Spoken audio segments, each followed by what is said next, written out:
ব্যবসায়ীরা পণ্যের ব্র্যান্ডিং ও মার্কেটিংয়ের মাধ্যমে ভোক্তাকে মনস্তাত্ত্বিকভাবে ধরাশয়ী করেন। মার্কেটিংয়ের প্রভাবে প্রভাবিত হওয়ার কারণে ভোক্তা স্বাধীনভাবে সিদ্ধান্ত নিতে পারেন না।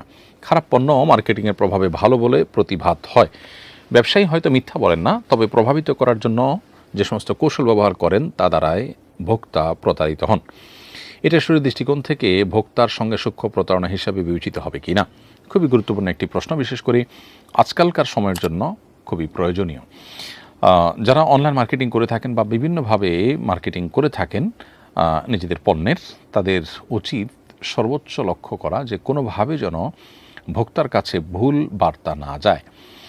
আপনি জানেন যে এখান থেকে ভুল বার্তা যাবে, তারপরও আপনি সেভাবে মার্কেটিং করছেন, তাহলে সেক্ষেত্রে এটা প্রতারণা শামিল হবে। এবং নবী সাল্লাল্লাহু আলাইহি ওয়াসাল্লাম বলেছেন, মান গাশশা ফালাইসা মিন্না, যে ব্যক্তি প্রতারণা করে ধোঁকা দেয় আমার উম্মতের অন্তর্ভুক্ত সে হতে পারে না।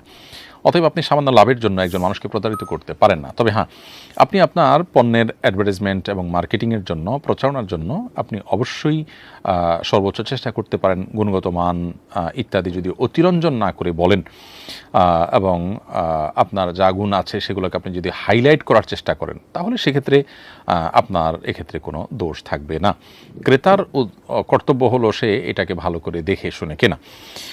যা নাই সেটা বললেন, আপনি মিথ্যা বললেন, অথবা এমনভাবে বললেন যে প্রতারণা হয়ে যায়, মানুষ ধোঁকার মধ্যে পড়ে যায়, বাস্তবে যা না আপনি উপস্থাপন সেভাবে করলেন, এরকম যদি হয় তাহলে সেটা গুনাহের শামিল হবে। আজকাল অনেকে এভাবে প্রচারণা করে থাকেন। আপনার বক্তব্যের মধ্যে মিথ্যা কিছু নাই, অসত্য কিছু নাই, এবং ভুল বুঝে বিভ্রান্ত হওয়ার মতো কিছু নাই। যা আছে সেটাকে আপনি যত ভালোভাবে, যত আকর্ষণীয়ভাবে উপস্থাপন করা দরকার হয় করেছেন, তাতে কোনো অসুবিধা নেই ইনশাআল্লাহ তাআলা। এরপরে প্রশ্ন হলো, আমাদের গ্রামে প্রতি বছর বড় করে ওয়াজ মাহফিল হয়, সেখানে অনেক মানুষের দেওয়া টাকায় খাবারের আয়োজন করা হয়।